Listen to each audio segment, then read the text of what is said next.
వెళ్ళబోతా ఉన్నారు టీఆర్ఎస్ నాయకులు.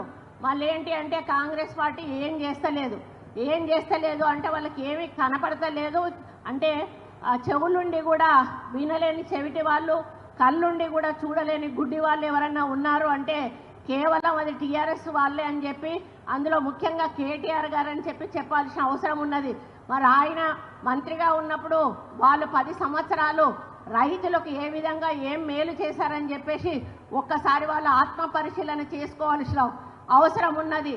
మరి 3 నల్ల చట్టాలను కేంద్రం తీసుకొని వస్తే ఆ 3 నల్ల చట్టాలకు కూడా ఈ యొక్క టీఆర్ఎస్ ప్రభుత్వం వంతపాడి మళ్ళీ దాన్ని వెనక్కి తీసుకొని మేము సపోర్ట్ చేయలేదు అని చెప్పి అబద్ధాలు ఆడినటువంటి ఈ యొక్క టీఆర్ఎస్ వాళ్ళను మనం తరిమి కొట్టాల్సిన అవసరం ఉన్నది.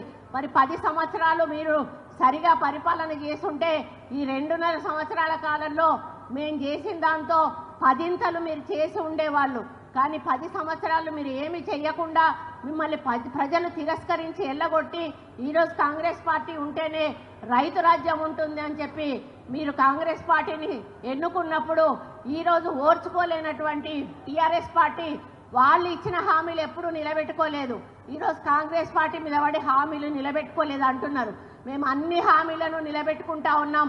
6 గ్యారంటీలను నిలబెట్టుకున్నాం. రైతులకు ఇచ్చిన అన్ని హామీలను నెరవేర్చాము.